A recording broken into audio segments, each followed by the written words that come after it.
जय हिंद दोस्तों। इस वीडियो के माध्यम से मैं आपके सामने लेकर आया हूं हाइट एंड डिस्टेंस यानी ऊंचाई और दूरी का पार्ट 2।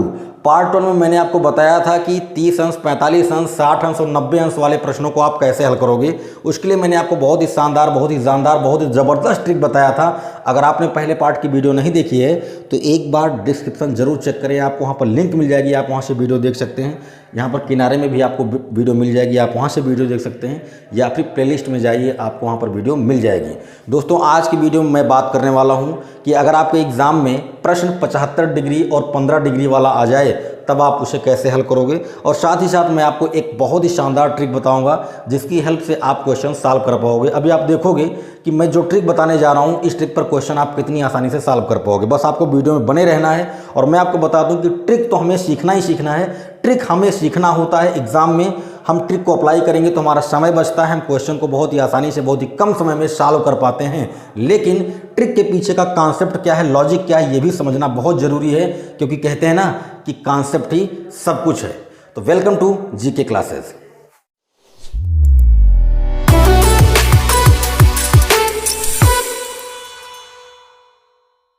तो दोस्तों, अगर आपके एग्जाम में 15 डिग्री और 75 डिग्री का क्वेश्चन आ जाए तो आप उसे कैसे सॉल्व करोगे। इसके लिए आपको एक छोटी सी वैल्यू याद रखनी है। अगर वो वैल्यू आपको याद है तो आप बहुत ही आराम से क्वेश्चन सॉल्व कर सकते हैं। देखिए, आपको याद रखना है कि tan 15 डिग्री जो होता है ना, tan 15 डिग्री की वैल्यू होती है 2 - √3। क्या होती है? 2 - √3। और cot 15 डिग्री की बात करूँ मैं तो cot 15 डिग्री जो होता है वो 2 + √3 होता है। बात समझ में आ रही है? cot 15 डिग्री जो होता है वो 2 + √3 होता है, और tan 15 जो होता है वो 2 - √3 होता है। हम जानते हैं कि tan और cot दोनों एक दूसरे के उल्टा होते हैं, तो अगर ये निगेटिव है तो ये पॉजिटिव होगा, और ये पॉजिटिव है तो ये निगेटिव होगा। साथ ही साथ आपको ये भी ध्यान रखना है कि tan अगर 15 डिग्री 2 - √3 है तो cot जो है आपका cot 75 डिग्री जो होगा वो 2 - √3 होगा। और ऐसे ही tan 75 जो होगा वो 2 + √3 होगा। बात समझिएगा, tan 15 डिग्री पर जितनी होती है वैल्यू उतनी ही cot 75 पर होती है, और cot 15 पर जितनी होती है उतनी ही tan 75 पर होती है। अब कैसे होती है आप समझ सकते हैं कि मैं tan 15 को क्या लिख सकता हूँ? tan 15 को लिख सकता हूँ 90 माइनस कितना? 90 - 75, क्योंकि 90 में से 75 घटाओगे तो 15 आएगा। आप अच्छे से जानते हो कि tan 90 - थीटा होता है cot थीटा। क्या होता है? cot theta.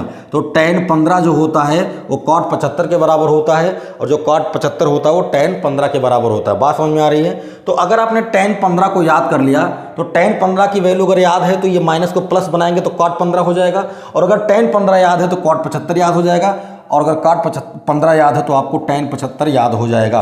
ये आपको 4 वैल्यू, आपके सामने मैंने 4 वैल्यूज लिख दी हैं, लेकिन इनमें से अगर एक भी आपको याद है तो बड़ी आसानी से बाकी 3 आपको याद हो जाएंगे। तो क्वेश्चन अगर 15 और 75 वाला आता है तो इन वैल्यूज़ को आप याद रखोगे, इनकी हेल्प से आप क्वेश्चन बहुत ही आसानी से बना सकते हो। ठीक है, एक बात और आपको बता दूं, जब 15 डिग्री की बात करेंगे आप, किसकी? 15 डिग्री की बात करेंगे तब वहां पर आप cot का इस्तेमाल करेंगे। किसका इस्तेमाल करेंगे? cot का। और अगर आप 75 डिग्री की बात करेंगे तो वहां पर आप tan लगाएंगे। ठीक है, ये मैं आपको एक लॉजिक दे रहा हूं कि अगर 15 डिग्री की बात करेंगे तो cot लगाएंगे, 75 की बात करेंगे तो tan लगाएंगे। अब ये जो मैंने यहाँ पर वैल्यू लिखी है, या फिर 15 और 75 डिग्री के क्वेश्चन कैसे आपके सामने आते हैं, उनको कैसे सॉल्व करना है, आइए मैं आपको एक क्वेश्चन करके दिखाता हूँ। दोस्तों, मैंने आपके सामने यहाँ पर एक प्रश्न लिखा है। प्रश्न कह रहा है कि एक 120 मीटर ऊंचे खंभे से एक कार का ऑनमन कोण 15 डिग्री है, तब खंभे से कार के बीच की दूरी आपको बतानी है। ठीक है, देखो ये हो गया एक खंभा, मान लो ये खंभा AB है। ठीक है, ये खंभा AB है, मैं आपको बस लॉजिक दे रहा हूँ। एक खंभा AB हो गया, इसकी ऊंचाई 120 मीटर दी गई है। ठीक है, यहाँ से कुछ दूरी पर, यहाँ पर मान लीजिए एक कार है ना, इस कार के बीच की आपको दूरी बतानी है, ये वाली दूरी बतानी है आपको। ठीक है, और ऑनमन कोण कितना दिया गया है? 15 डिग्री। तो अगर आदमी यहाँ से देखेगा इस कार को तो देखता तो ऐसे देखता, लेकिन नीचे देख रहा है तो नीचे देखेगा तो ये वाला जो कोण बनेगा वो कितना बनेगा? 15 डिग्री बनेगा। तो अगर ये 15 है तो ये 15 हो जाएगा, क्योंकि ऑनमन कोण जो है उसको हम उन्नयन बना सकते हैं, यानी ये एकांतर कोण से दोनों कोण बराबर हो जाएंगे। अब अगर ये 15 है, ये तो 90 होगा ही होगा, तो अगर एक 15 है एक 90 है तो तीसरा आपका क्या हो जाएगा? 75 हो जाएगा। ये हम अच्छे तरीके से जानते हैं, क्योंकि अंदर के तीनों कोणों का जोड़ 180 होना चाहिए। अब हमें बताना है D। ठीक है, अब यहाँ से हम बहुत ही आराम से अपना कॉन्सेप्ट लगा सकते हैं हम चाहें तो। ठीक है, आप tan का इस्तेमाल करोगे, 75 की अगर बात करोगे तो tan लगाओगे, और 15 की बात करोगे तो cot लगाओगे, मैंने आपको बता दिया, ठीक है। अब समझो बात को, अगर मैं इस 15 की बात करूं, तो इस 15 डिग्री के सामने वाला जो आपका ये AB है, ये क्या हो जाएगा, ये लंब हो जाएगा, क्या होगा, लंब होगा। ये 90 है, इसके सामने का ये कर्ण हो जाएगा, और ये जो है ये बचेगा आपका आधार। तो कुल मिला के बात इतनी है कि आपको AC निकालना है। अगर आप 15 डिग्री की बात करोगे तो ये लंब होगा, ये आधार होगा। अगर आप 75 की बात करोगे तो ये लंब होगा, ये आधार होगा, ठीक है। मैं 15 डिग्री की बात कर रहा हूँ, तो लगा देता हूँ cot 15, है ना, cot 15 लगा दिया। cot 15 बराबर क्या होगा, आधार बटे लंब होता है, तो AC बटे क्या हो जाएगा, AB। AC बटे में कितना, AB, यही तो। और AC की वैल्यू कितनी है, AC की वैल्यू D है, ये हमें निकालना है, और AB कितना है, 120 है, ठीक है। cot 15 कितना होता है, 2 + √3, अभी मैंने आपको बताया, बस आंसर आपका आ गया। तो मैं आपको लिख के दिखा रहा हूँ, बाकी इसको लिखने की भी ज़रूरत नहीं थी, बहुत आसानी से हम, है ना, बिना पेन चलाए भी अपना आंसर दे सकते थे।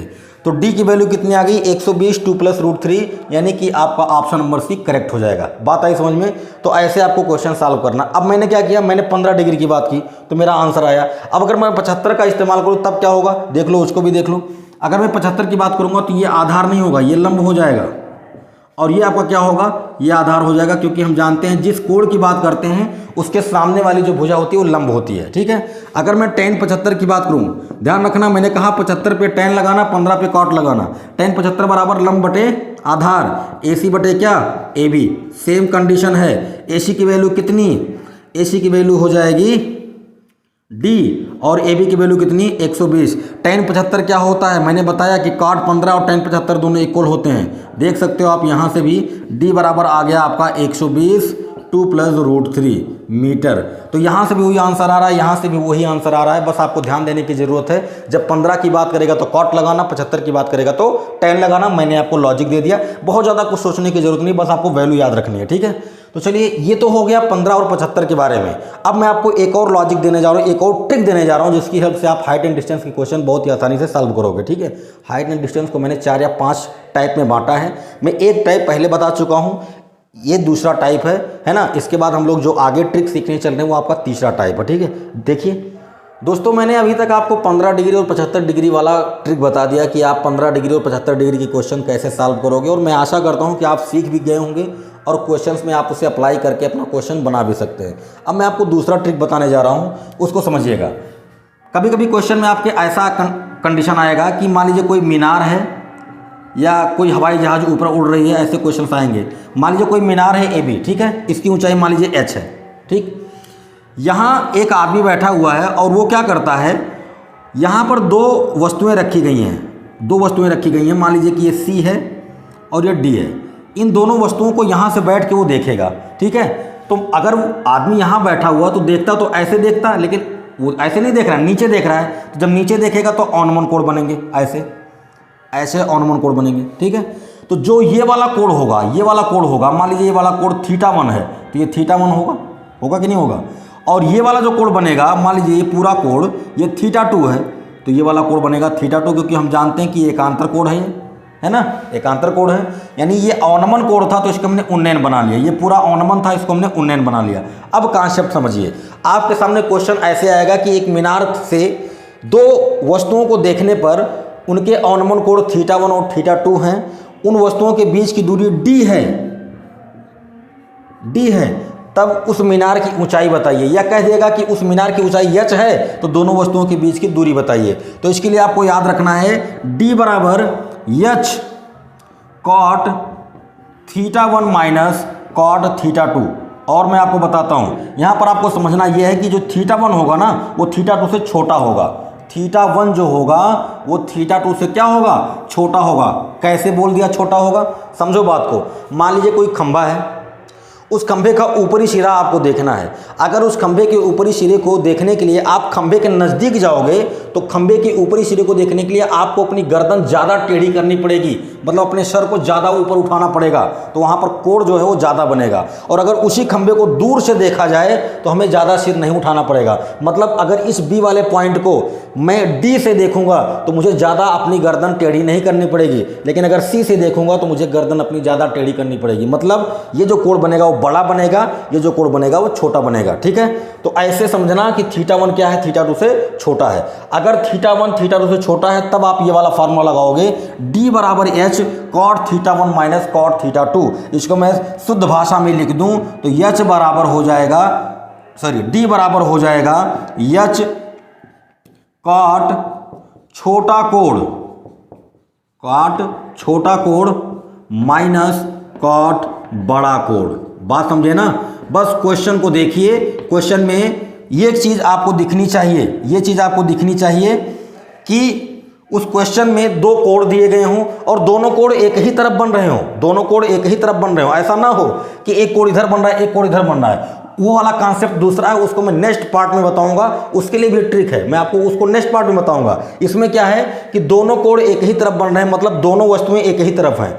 अगर दोनों वस्तुएं एक ही तरफ हैं तो उनके बीच की दूरी पूछेगा या उस मीनार की, हवाई जहाज की ऊंचाई पूछेगा। तो आपको ये कॉन्सेप्ट लगाना है, ध्यान रखना, कॉट छोटा कोण माइनस कॉट बड़ा कोण। जो भी छोटा रहेगा उसको पहले रखना और बाद में बड़े वाले को रखना। आप बहुत ही आसानी से इस फार्मूले से अपना क्वेश्चन सॉल्व कर सकते हो 5 से 7 सेकंड के अंदर, उससे ज़्यादा टाइम आपको नहीं लगेगा। ठीक है, तो एक बार आप इस ट्रिक को नोट कर लीजिए। उसके बाद हम लोग क्या करेंगे, क्वेश्चन करेंगे और आपको दिखाता हूँ कि ये ट्रिक कैसे काम करता है। तो दोस्तों मैंने यहाँ पर आपके सामने 2 प्रश्न लिख दिया है। इन दोनों प्रश्नों को हम लोग उसी ट्रिक की मदद से सॉल्व करेंगे जो ट्रिक मैंने आपको अभी बताया। ठीक है, आइए इन प्रश्नों को समझते हैं। और प्रश्नों को अगर आप समझ गए हैं तो बहुत ही आसानी से आप उस ट्रिक की मदद से 5 सेकंड के अंदर अपना आंसर निकाल लेंगे। पहले प्रश्न को मैं आपको समझाता हूँ और दिखाता हूँ कि कैसे वो ट्रिक काम करता है। कह रहा है कि 100 मीटर ऊंची मीनार की चोटी से एक मनुष्य चलती हुई कार को 30 अंश के अवनित कोण पर देखता है। अवनित का मतलब है अवनमन कोण, मतलब नीचे की ओर वो देखेगा। मीनार पे बैठा हुआ है और नीचे कार चल रही है तो क्या करेगा, नीचे की ओर देखेगा। तो कौन सा कोण बनेगा, अवनमन कोण बनेगा। कुछ समय बाद अवनित कोण 60 अंश हो जाता है। भाई कोई आदमी एक खंभे पर, एक मीनार पर खड़े होकर देख रहा है और कार क्या है, चलती हुई आ रही है। तो जाहिर सी बात है जब उसकी जगह बदलेगी, अलग अलग स्थान पर आएगा तो जो कोण है वो बदलता जाएगा। ठीक है, तब कार द्वारा चली गई दूरी बतानी है। अब मैं यहाँ पर फिगर बनाता हूँ, फिगर बनाने के बाद मैं आपको समझाता हूँ। देखो, मान लो कि ये मीनार है AB, ठीक है, कितने मीटर की ऊंची है, 100 मीटर ऊंची मीनार है, कोई बात नहीं। ठीक है, यहां पर आदमी बैठा हुआ है और मान लीजिए कि कार यहां पर है, यहां पर है। तो आदमी अगर देखता तो सीधे ऊपर ऐसे देखता, लेकिन उसको इस कार को देखना है तो नीचे की ओर देखेगा। इसका मतलब यह है कि ये वाला जो कोण बन रहा है वो कितने का बन रहा है, 30 अंश का बन रहा है। ठीक है, होता यह है कि ये कार चलती हुई आ रही है तो कुछ देर के बाद मान लीजिए कार यहाँ पहुँच गई D पॉइंट पर। अब वही आदमी यहाँ से देख रहा है, जब यहाँ से देखेगा तो ये पूरा कोण जो बनेगा, ये पूरा कोण वो 60 डिग्री का बन रहा है। कितने का बन रहा है, 60 डिग्री का।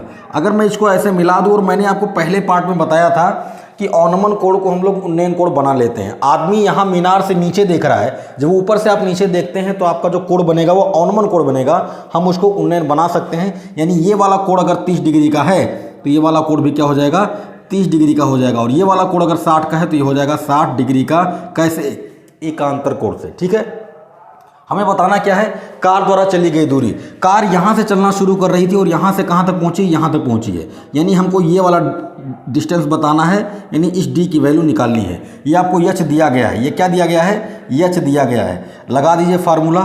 क्या होता है भैया, फार्मूला होता है d बराबर h छोटा कोण। छोटा कोण कौन सा है, 30 और 60 में छोटा कौन है, 30 है।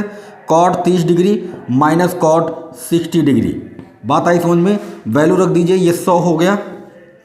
कॉट 30 का मान होता है √3 और कॉट 60 का होता है 1/√3। ठीक है, तिरछा गुणा करेंगे तो 100 और √3 का √3 में करोगे तो 3 हो जाएगा, माइनस 1 बटे में कितना, √3।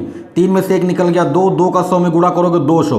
200 बटे में कितना आ गया भैया, √3 आ गया। इसको आप चेंज करके ऊपर नीचे √3 का गुणा करोगे तो ये हो जाएगा 200 √3 बटे में 3 मीटर, है ना। तो आपका जो आंसर आया है वो 200 √3 बटे 3, यानी कि आपका ऑप्शन नंबर डी करेक्ट होगा। मैं आपको बताना ये चाह रहा हूँ कि जब भी प्रश्न में 2 कोण दिया गया हो और एक ही डायरेक्शन में दिया गया हो, जैसे इस मीनार के एक तरफ या इस मीनार के इधर, है ना, एक ही तरफ अगर दिया गया है तो आप बिना झिझक के आप ये कॉन्सेप्ट लगा दीजिए, d बराबर h काट छोटा कोण माइनस काट बड़ा कोण। इस फार्मूले के, इस ट्रिक के अनुसार आप अपना आंसर 5 सेकंड के अंदर निकाल सकते हैं, बस आपकी प्रैक्टिस अच्छी होनी चाहिए, ठीक है। अब दूसरे प्रश्न की बात करते हैं। कह रहा है कि एक हवाई जहाज से किसी सड़क पर एक ही ओर स्थित दो गांवों के अवनमन कोण 45 और 60 डिग्री है। जैसे ये क्वेश्चन था वैसे ये क्वेश्चन है। सड़क है, सड़क के एक ही ओर दो गांव स्थित हैं और दोनों गांवों को देखा जा रहा है, अवनमन कोण बन रहा है, ठीक है। यदि गांव के बीच की दूरी 2 किलोमीटर है तब आपको बतानी है हवाई जहाज की ऊंचाई क्या है। एक हवाई जहाज है, उस हवाई जहाज से दो गांवों को देखा जा रहा है एक ही तरफ, सड़क के एक ही ओर दोनों गांव हैं, उस हवाई जहाज से दोनों गांव को देख रहे हैं तो अवनमन कोण बनेगा। अवनमन कोण 45 और 60 डिग्री दिया गया है। उन दोनों गांवों के बीच की दूरी दी गई है 2 किलोमीटर। आपको ये बतानी है कि हवाई जहाज कितनी ऊंचाई पर उड़ रहा है। सेम क्वेश्चन है, जैसे इसमें था वैसे इसमें है। इसमें आपको दो बिंदुओं के बीच की दूरी निकालनी थी, ऊंचाई दिया गया था। इसमें ऊंचाई निकालनी है, दो बिंदुओं के बीच की दूरी दी गई है। बात समझो, ये कहानी है, ऐसे ये कहानी बन रही है यहाँ पर, ठीक है। ये कहानी बन रही है 45 डिग्री है, ये आपका 60 डिग्री है, ये आपको निकालना है, ये आपको 2 किलोमीटर दिया गया है, ठीक है। वही कॉन्सेप्ट लगाएंगे जो अभी लगाए थे। डी बराबर क्या, डी बराबर एच काट छोटा कोण माइनस बड़ा कोण। डी का मान दिया है उसने कितना, 2 दे दिया है। काट छोटा कोण 45 डिग्री हो गया, बड़ा कोण हो गया आपका 60 डिग्री। इसी को हल कर लेंगे, हमारा आंसर आ जाएगा 2 = h। काट 45 का मान 1 है, काट 60 का मान √1/√3 है। क्रॉस मल्टीप्लाई करते हैं, √3 इधर जाएगा तो √3 -1 बटे √3 हो जाएगा। तो 2 = क्या हो गया, h √3 -1 अपान में कितना, √3। क्रॉस मल्टीप्लाई करेंगे तो ये यहाँ आएगा, h बराबर हो जाएगा 2√3 बटे में कितना, √3 - 1 किलोमीटर। ये आ गया हवाई जहाज की ऊंचाई। आप देखिए आपका कौन सा ऑप्शन मैच करता है। तो 2√3/√3 - 1 किलोमीटर आपका ऑप्शन नंबर भी करेक्ट हो जाएगा। तो जब भी आपको दो कोण दिए गए हों, एक ही साइड दिए गए हों, है ना, एक ही तरफ की बात कर रहा हो, चाहे गांव की बात करें, चाहे स्थान की बात करें, चाहे कार की बात करें, एक ही तरफ अगर दोनों कोण बन रहे हैं तो आप बेझिझक ये वाला कॉन्सेप्ट लगाइए। डी बराबर एच काट छोटा कोण माइनस काट बड़ा कोण। बहुत ही आसानी से आप क्वेश्चन को सॉल्व कर पाएंगे, बहुत ज़्यादा कुछ सोचने की जरूरत नहीं है। अगर अवनमन कोण बनेगा तो उन्नयन बन जाएगा, अवनमन को हम उन्नयन बना सकते हैं, मैंने आपको पहले ही पार्ट में बताया था, ठीक है। तो इस तरह के क्वेश्चन अगर आपके एग्जाम में आते हैं तो मैं आशा करता हूं कि ऐसे प्रश्नों को आप 5 से 7 सेकंड में तो तोड़ ही दोगे, आराम से आंसर निकाल लोगे। तो वीडियो कैसा लगा कमेंट के माध्यम से जरूर बताएं। वीडियो को लाइक कर दीजिए, अपने दोस्तों में शेयर कर दीजिए, आपके दोस्तों का भी फायदा हो जाएगा। और अगर आप चैनल पर नए हैं तो सब्सक्राइब कीजिए, बेल आइकन को प्रेस कीजिए, ऑल पर क्लिक कर दीजिए ताकि ऐसे ही ट्रिक, ऐसे ही कॉन्सेप्ट आपको मिलती रहे। मिलते हैं अगली क्लास में, अगली वीडियो में। अपना ख्याल रखें। जय हिंद।